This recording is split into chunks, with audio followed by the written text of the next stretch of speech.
Okay, so we're going to finish up Maisey Yates, the hero of Hope Springs, the Gold Valley novel tonight. This has been one of my favorite books to share with you for so many reasons. I think when Sammy gets spooked here, and it's her fear and her anxieties of her past meeting her present, and she's wondering, are they going to be able to overcome that together? But she's not saying that just yet in her mind. That's what I'm taking away from it. And Ryder, he's the typical man. He's just left in the dark. So here we go. It wasn't until Ryder woke up the next morning and saw that the camper was gone and he truly believed what Sammy had said. She had left him. She had left him. His wife, his love, his Sammy. She didn't take all of her things out of her room, but she had taken her jewelry. And as the sun rose up over the mountains, he didn't go out and do his work. Instead, he prepared a bowl of fruit like he always did every morning and left it in their spot. Then he went out to the front porch and sat in one of the wooden chairs and just sat. Sat until the sun was far too high up over those mountains, until the sun had lit up the world all around him and illuminated it in stark reality, made it impossible for him to pretend that maybe it was just a dream. He said that he loved her, and she'd thrown it right back at him. She told him that he never had a choice, but he did. He could have chosen to stay in his fear, to stay in his grief, but he had chosen bravery. But those words had not been there, not then, because all that had been there was shock. He had believed that nothing could break them, but it turned out that she could. And he was turning it all over in his head, trying to figure out where he might have let it break. It was Logan who found him. Damn his friend. I was expecting to see you out in the fields. Well, Ryder said, I'm not in the fields. I can see that, yep. Now get on with yourself. Why aren't you out there working your fields? None of your damn business. Something happened with Sammy, didn't it? And how the hell do you know that? Always freaking insightful, aren't you? Asking me if I'm in love with her, telling me I'm in love with her. Now you know something happened. Not because I'm particularly insightful, but because her camper's gone. What the hell did you do? Loved her, he ground out. I effing loved her. I gave her everything she could have asked for, but she didn't ask for it. Not once. In fact, she gave it back. She doesn't want me to love her. She says I don't have a choice but to take care of her, and I don't know what I want. Like I'm some sort of kid. I haven't been a kid since I was 1. You want to talk about dealing with this crap? I lost my parents, and then I had to become a parent. I'm a hell of a lot more in touch with my feelings than most, and a hell of a lot more in touch with them than I'd like to be. I can tell you that. Logan nodded slowly. Look, I don't actually know anything about relationships. I'm as bad as a bet as there even exists. I know so little about love it's not even funny. But I know you, and I know her. And I know that she must feel like she's taken an awful lot from you for someone who wasn't blood. Because I know that's how I sure as hell feel that way, and am indebted to you. And in a way that doesn't even put it into words. I don't want you to owe me, and not any of you. But because of course we do. Look at you. This is your life. You didn't do anything else. You didn't go anywhere else because of you. His friend looked at him long and hard. Well, what the hell, Logan? Is this some kind of indentured servitude? This was the most stable, secure family experience I ever had. Staying in it isn't a hardship, but yeah, I owe you one. I'm glad that Jake and Colt felt like they could move on, but I never did. Maybe that's because we're not blood. Maybe because I owe you a little bit of that stronger oath for that reason. I just think Sammy is scared. Scared as hell. Well, she's gone, so I can't ask her. That seems to make Logan shut up. But Ryder wasn't sure he liked that any better, because in some ways it was better if his friend was being relentless, because at least then the other man had some hope or an idea. Ryder himself didn't have either. Well, Ryder pressed. No, Logan said, you had a point. She's not here. And you know what? I think that's the whole point. She's going to have to solve this all on her own. And you can't do it for her. Well, I don't like that at all. Of course you don't, Logan said. You're a fixer. You want to fix everything for everyone. But that's exactly what she's worried about. That you're out there married to her just because you want to fix her problems. I love her so dang much I feel sick. That's why I married her. It's not some martyrdom or sacrifice or anything like that. Sure, but she doesn't believe that. and you're going to have to accept the fact that you're not going to be able to make her. She's going to have to figure it out on her own. She's going to have to trust you. And if she never does, I think she will. She trusted you back when she was a teenager. Well, it was me or her old man. I suppose I seemed the safer bet. Sure, maybe, though, if you think about it, she had no reason to believe that you would be any less dangerous. She didn't know you, she was taking her chances on her father finding out that she was meeting you and getting angry with her. This place was enough for her to take that risk. You were enough. And you're just going to have to trust that she thinks so again. And the best thing you can do is find a way to show her that you're living a life that you chose.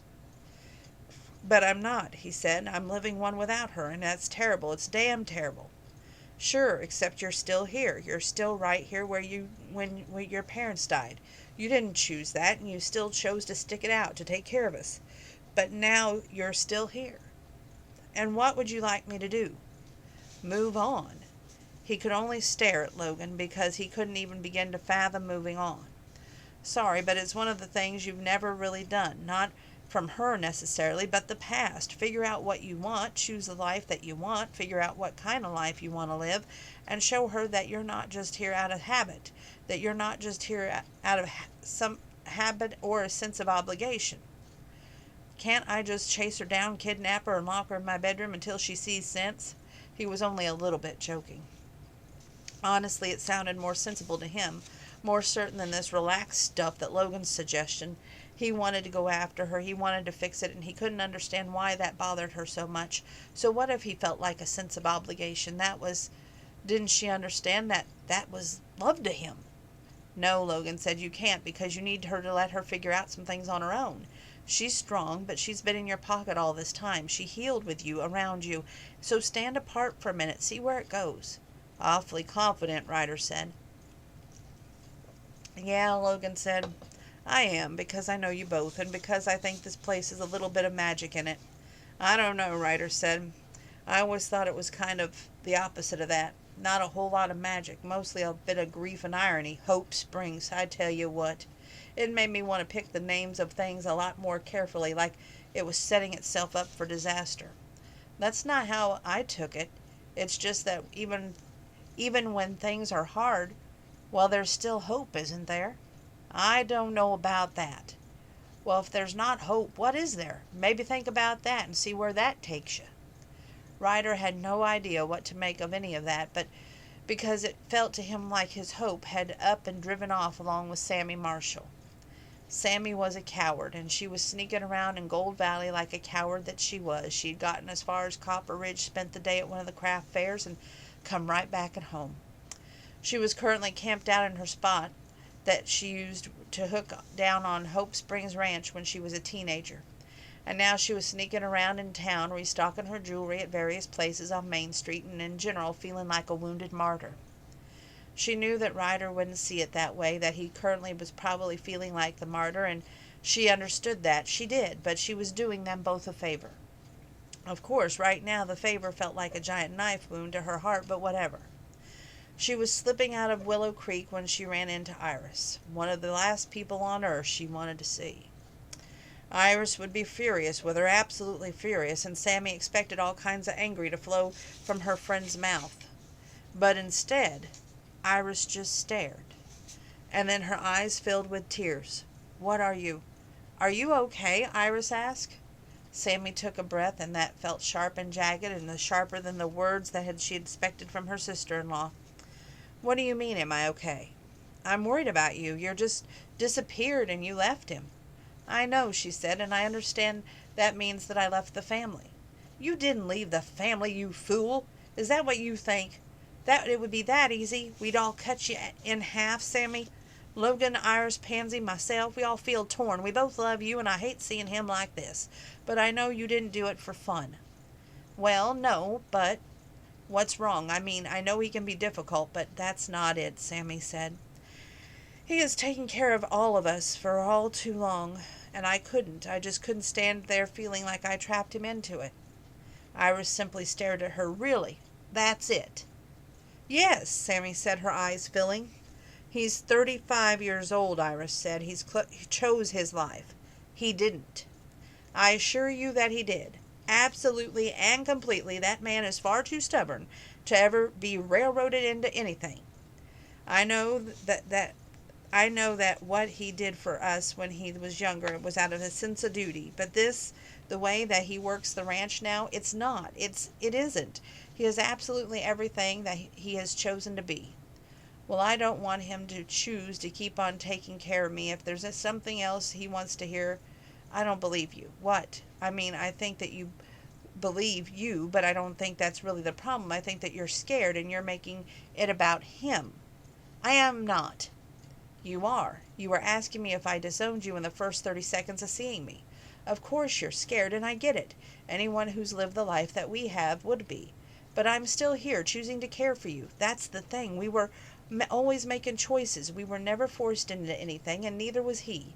The only thing we didn't choose was losing our parents. The one thing you didn't choose was having the father you had. But we chose each other. We damn well did. Why do you get to decide that his continuing to choose you isn't real? I appreciate where you're coming from. I really do. I just can't. You are afraid, and there's nothing wrong with being afraid until you let it decide what you're going to do. I can't take a lecture from you, Iris. Not seriously. You know I love you, but you've never gone anywhere or done anything. Maybe, Iris said, her voice measured. Even still, Iris refused to be angry. Maybe that's true, but I don't pretend to be anything else. You do. You ran around lecturing and giving advice, and you tell other people to be brave when you have no intention of doing it yourself. Again, I love you, but let's stop pretending and that you're not running scared. She began to walk away and then stopped. And I still love you, by the way. You can't push me away. Sorry. I'm not going to let you make yourself safe by trying to get rid of all the people in your life who love you. And you know what? I don't think Ryder's going to let you do that either. And when she was gone, Sammy could only stand there frozen. And even though she'd been found, she could not escape that feeling that she was still in hiding. That she was still bound up in all that been. She'd started this journey to prove that she was not stuck. She'd only ended up proving that she was. Yes, I'm taking water breaks in between.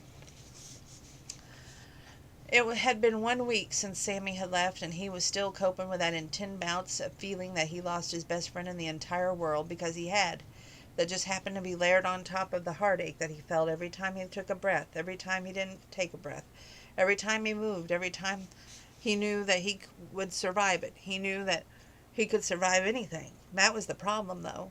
Just because you could survive something didn't mean you won. It just meant you were still here. He knew that from the experience of loving lives lost that was a victory. But it wasn't a very happy one. In fact, it rang hollow, like the rest of him. Still, he had gone down to town today and bought fencing supplies, and he had run into his former coach at the Big R.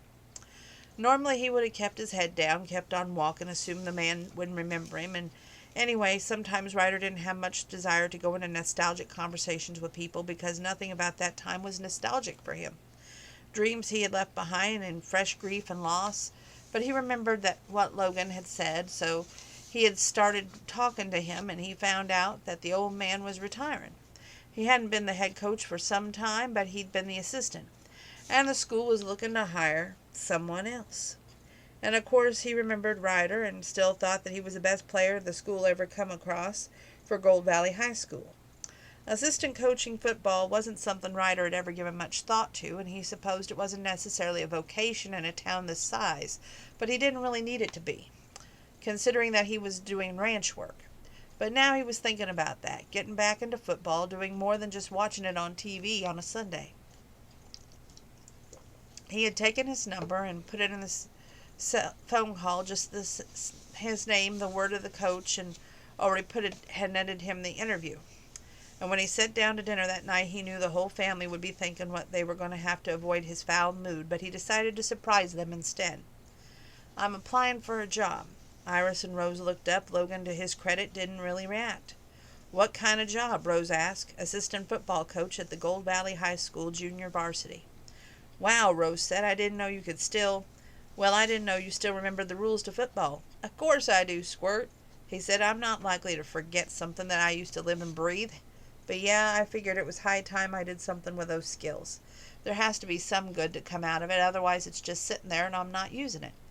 He would have said that it was impossible for him to feel excited about anything at this point in time, but he felt mildly excited about this.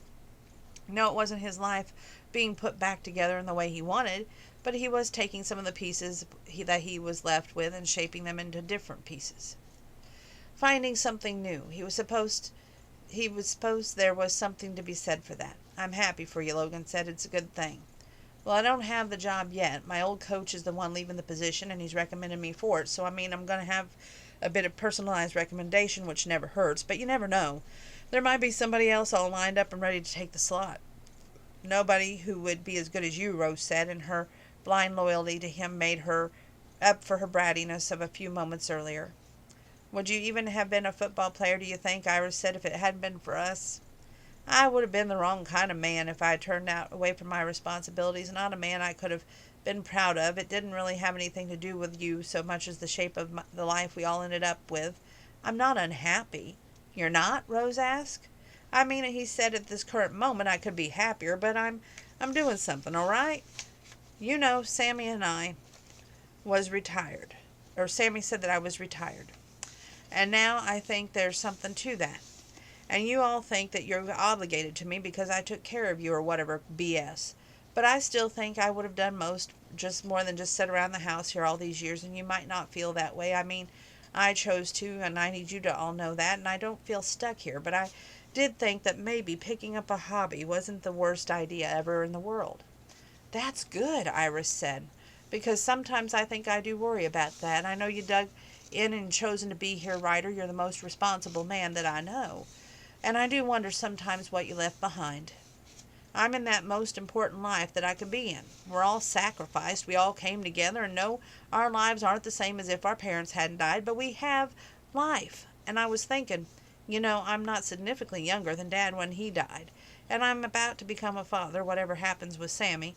It would have been impossible not to be affected by their deaths, but we can't go on living for those deaths forever. Still, I think they would have been real proud of what we made here. And there's not a whole lot more I could ask for that. That we made something of that because we both became something of what we could have been proud of. Dad would have been proud of you, Rose said, because you are the reason we're still here. You're the reason the ranch is still here. And he was proud of that, but still it was difficult to feel triumphant when he had all those things, but he didn't have the woman that he loved. He went in for the interview the next day, and it went well. By that evening, he had gotten the phone call that he got the job starting at the end of August. Colt and Jake would be around, and when the cold settled in between them and Logan that might get missed by him, that would be well handled. It had all happened so quickly, and in something that he wasn't particularly able to fully process. It was all so strange.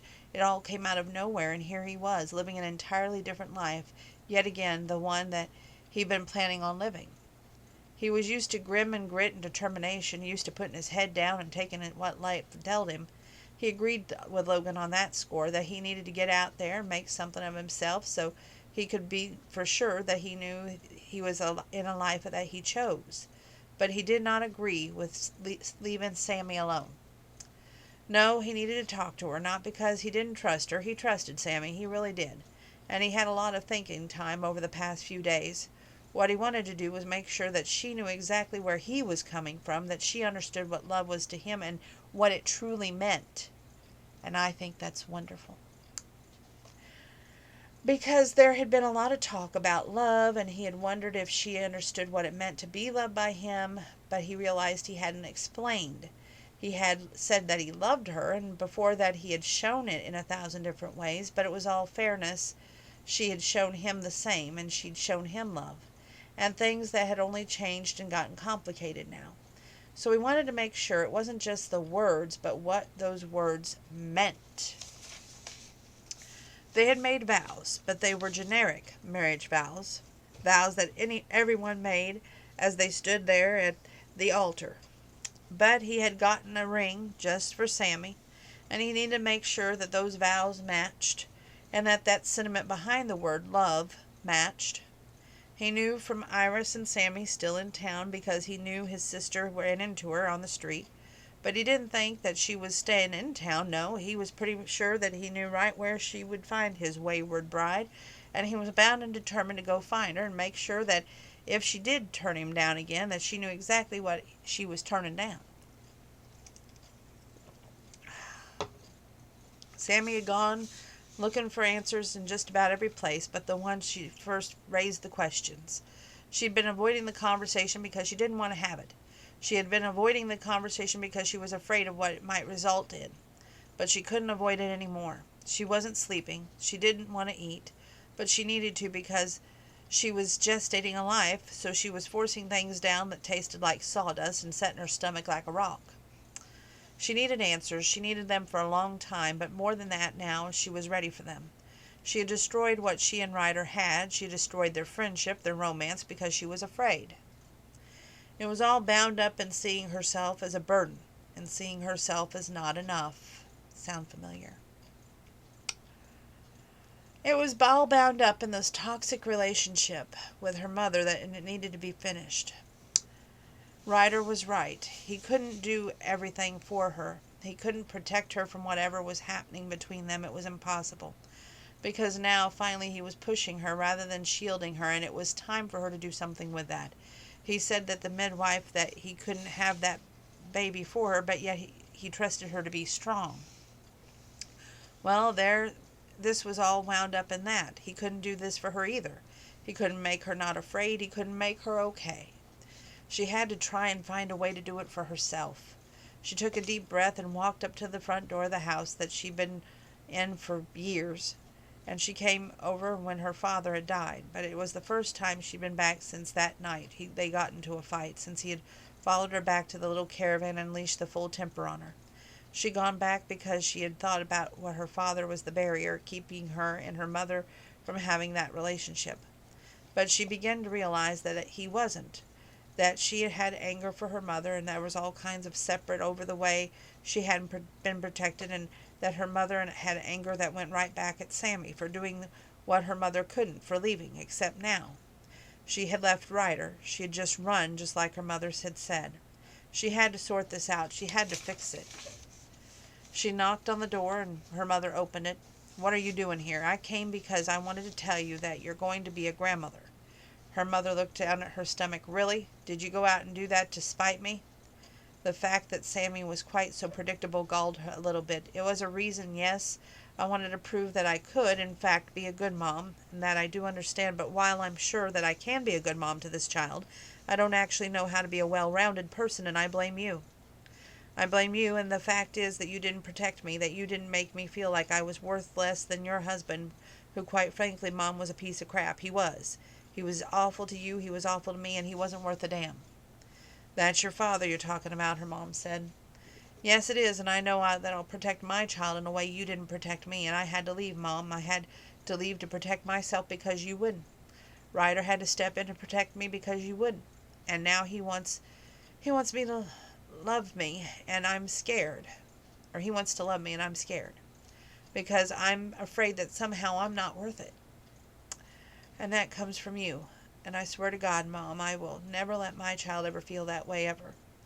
You are always about yourself, Sammy. Some people have to live hard, and it's not their fault one way or another." She looked at her mother, and she saw that she was really believing in that. That her mom believed that this was some kind of hand of fate, and that she could have escaped it even if she wanted to.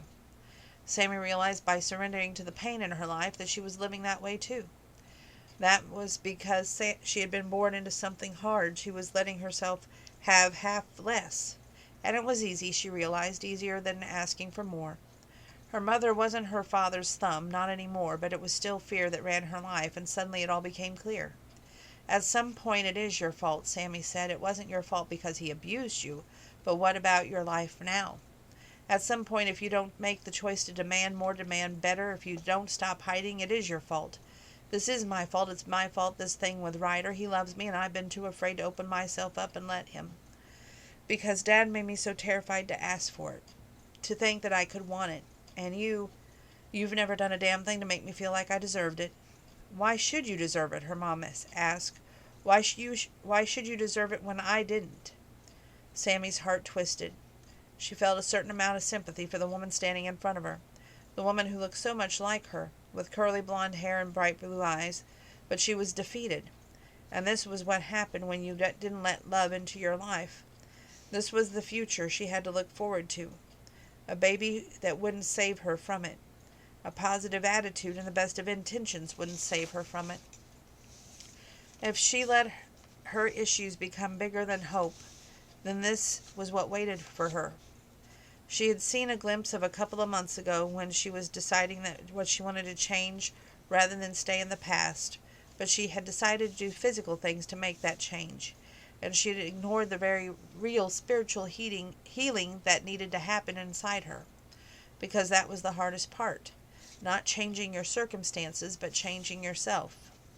Putting away things that you had always believed, digging in deep into your wounds and rubbing antiseptic into them so that they would be cleansed even though it was going to hurt. We can't have a relationship, Sammy said. Not like this. Not while you're intent on dragging me back into all that, blaming me, accusing me of things, and I'm tired of hoping for one. I'm going to be a better mom. Is that why you came here for? Her mom said, to insult me. She shook her head. No, I came here because I knew there would be answers. I sort of hoped there might be answers that would fix us, but I can't fix you. I can only fix me. She turned around and started to walk away. There you go, her mom said, running away again.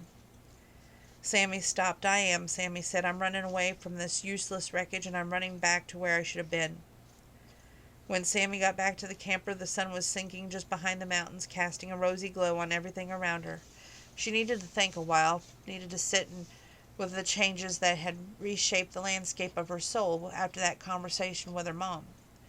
And she let herself feel all of it, without protective layer she built up to cover up the pain over the years, the protection she had been so desperate to protect, the protection that she would do nothing but turn her into a hard, bitter soul who could never be more than an abused, neglected daughter, who would never be able to be the best mom she could be, the best wife, the best person. No, that protection didn't really keep her safe. It kept her separate.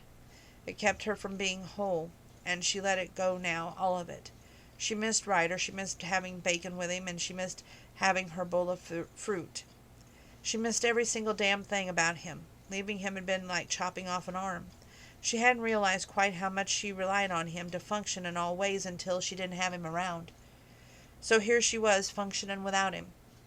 She had told herself she needed to do that for him, but it was a lie. She was forced to examine herself now, and that she was spending so much time alone, so much time in the quiet. There was nothing shocking she could say to distract herself from what was going on. She simply had to sit in it, and that was uncomfortable. Deeply so. She'd been thinking a lot about how their relationship had begun and how had come to him, baited him until he became her friend, offered him in sugar exchange for sanctuary, and he had given it. She had offered up pieces of herself, but he never the whole thing, because there was a reason. That she had slipped into bed with him all those nights because she had wanted his comfort, but she wanted the warmth of his body, had wanted to be near him, but she had also been afraid of real intimacy with him. She'd gotten boom attention from other men, any man but him, because the cost of intimacy with Ryder had always been too high. And it was always going to be, that one that she would find difficult to pay. In the rosy evening light-up, she stood up, then she took her clothes off, and was completely naked, standing there lit with the warm sun. She closed her eyes, a tear was tracing down her cheek. She loved him with all that she was, but she was afraid she wasn't enough. That if he knew that she was a trembling little girl and a heart, and not an outrageous, brave, free spirit, he wouldn't really want her, and that he would resent her.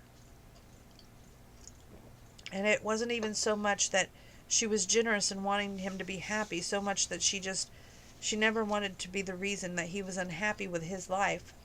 And she had been that for most of her parents. She felt small and selfish, miserable, but she spread her arms wide and tilted her head up toward the sky, open and vulnerable, and trying to be willing herself to simply be in it. To love him, and to know that there would be no guarantee it would never end. To love him and know that she couldn't guarantee his happiness forever. To know that she couldn't guarantee her own bravery, that she might run scared sometimes and need to be held in his strong arms. that sometimes she might need him and other times he might need her, that they both were going to have to learn what love looks like together. If he would still have her after all this. Her heart was bruised, but she didn't know quite where to begin, but she supposed it would have to start with bravery, and no sugar cubes this time, just her. But when she heard footsteps off the side, and she looked over and saw him, for a moment she thought she might be hallucinating, because it was Ryder, just like she always fantasized about him. The black t-shirt, the black cowboy hat, those snug-fitting jeans. He looked disreputable with those dark whiskers covering his jaw, and it was sort of wonderful because there was nothing disreputable about Ryder Daniels except he could be with her. Could be rough and tender all at once, shocking and sexy and steady and faithful. He was everything she wanted, everything she needed, all contained in one man, and that realization was scary as hell. It would go figure, Samantha, that I would come searching for you, and I find you standing stark naked in the middle of the woods. How exactly did you find me? She fought the urge to cover up, to hide, not because she was naked, but because she was vulnerable, honest. Because she was staring her fears down instead of pretending she had none, and it made her raw. But he was one of those fears. He was the one. Because it's your place, where you used to come and watch when you were afraid to join us, even though you wanted to, and I figured that's where you had gone off to. I also figured if I was right, that I might have a chance. You came for me? She said. I know you wanted your space. Tears began to flow freely down her cheeks. I need you to know that I was coming back to you. And I need you to know that I wasn't going to let this happen. There are many things in my life that have happened that were bad. And I didn't have any control over them, not one bit. But this I do. And I just felt like while there was still some breath left in my body, I needed to come and tell you again that I'd be here. And that I need you to know that it was a choice I made. This life is a choice I made. No, I didn't choose to lose my parents, but I didn't choose to stay. I chose to stay in Hope Springs because there was always something there for me, my family, and you. Maybe I did stay because of you. But it wasn't because I'm a martyr. Yeah, I have been one, it's true, but not in the having of you, in the wanting you and not taking you, yeah. But this is not me being a martyr, Sammy Marshall. This is me about being a man. I love you, and I love you the way a man should love a woman. I want to lay my hands all over you and make sure that you are never caused any pain. I want to protect you, never cause you harm. I want to be your husband, the father of your kids, and that's what I'm here for. What a man, what a mighty good man. Side note. Every defense in her crumbled, and the ones that didn't go down on their own, she knocked them all the way down because she was ready. Ready for this, ready for him, ready for whatever might come next. I am a coward. I wanted to pretend that it was about you because I wanted to pretend that it was about you, but it was all about me. She took a shuddering breath. I just came back from seeing my mom. His body went stiff, and she could tell he was ready to fight and protect. Why? And I don't want to be her. I didn't think I could be because I saw us being so different. She stayed, I left. She's still in that house, still outwardly clinging to all the same pain, and here I am. I have my jewelry.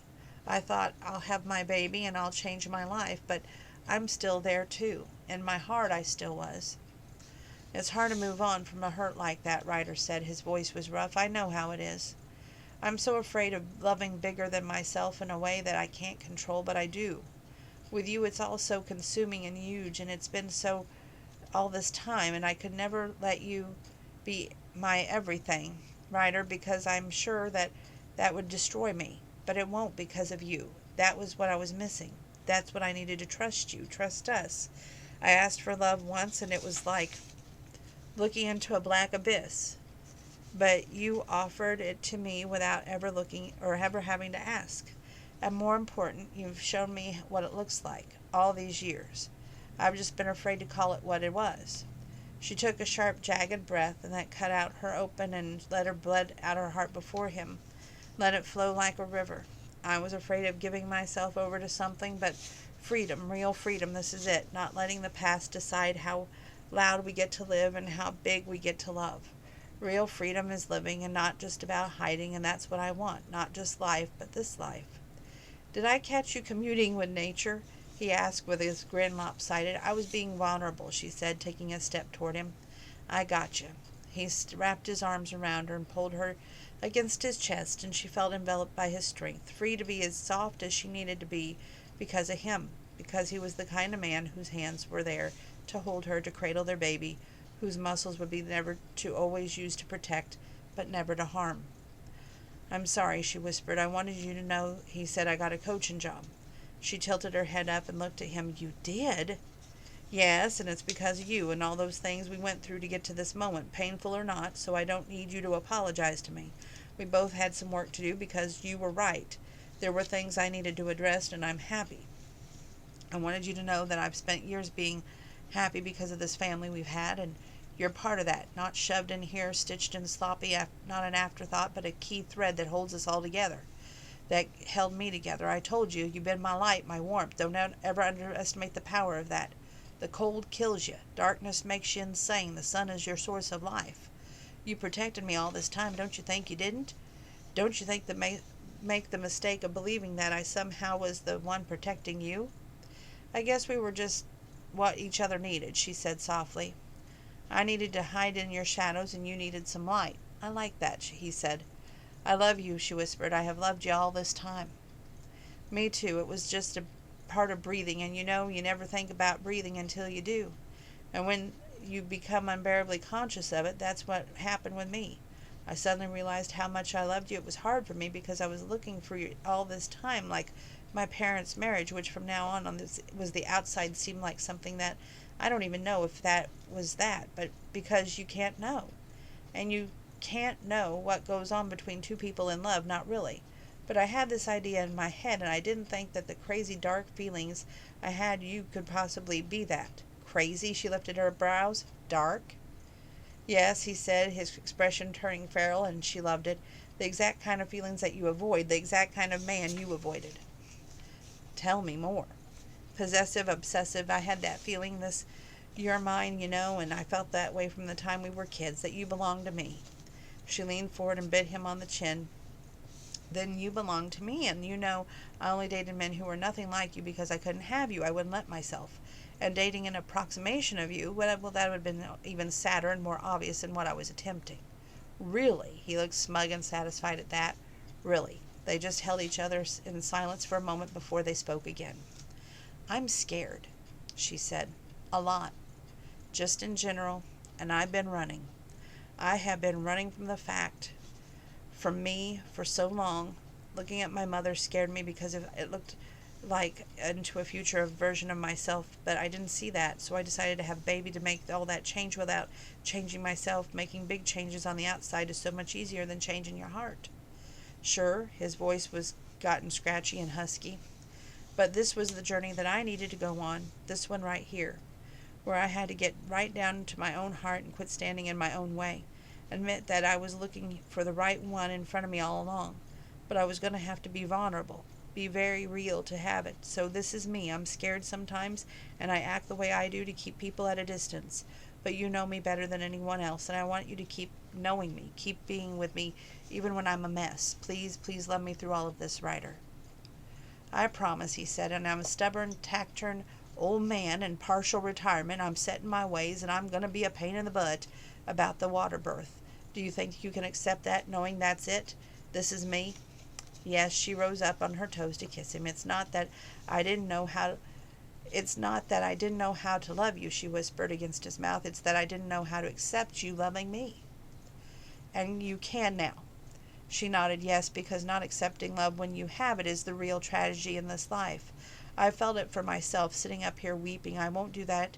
I won't waste love, not like this, not our love, not after all we've missed. The breeze whipped up, skimmed over her skin, and she shivered. Time for us to go inside, he said. That sounds like a very good idea.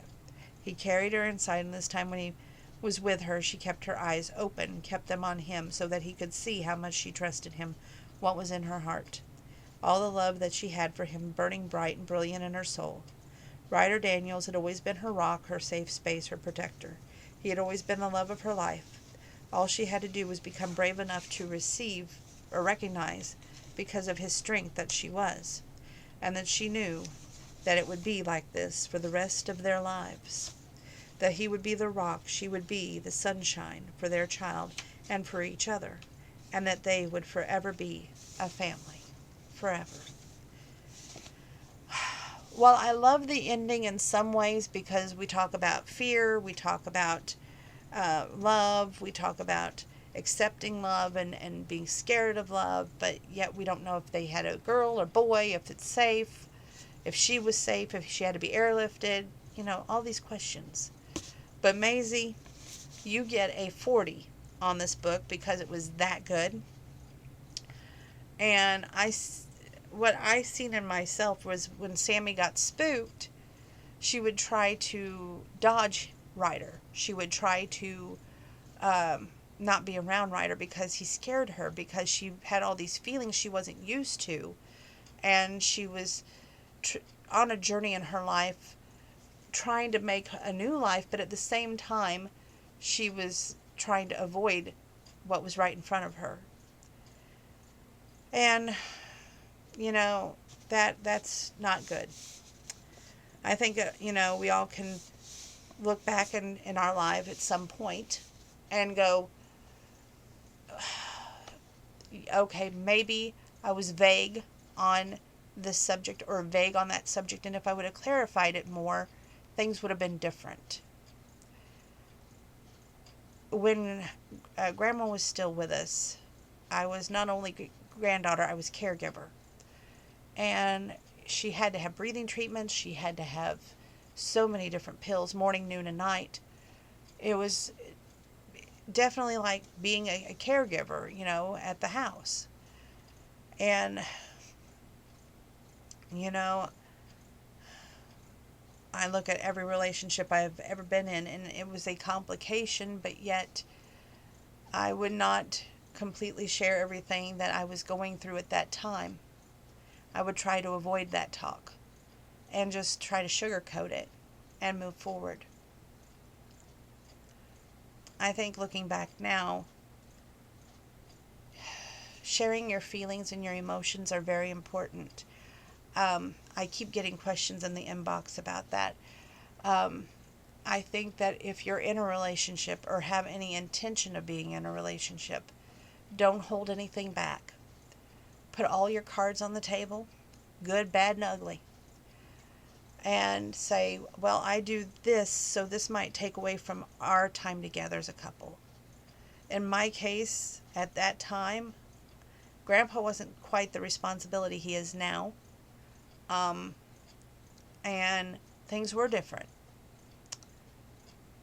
Now I just put one foot in front of the other, and I've kind of taken myself away from the dating scene right now personally because I feel like my plate is full, and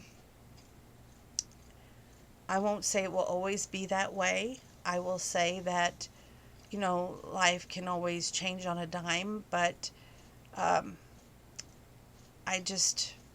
my heart is very guarded, and I'm a control freak. I love things to be on schedule. I love things to go by my schedule.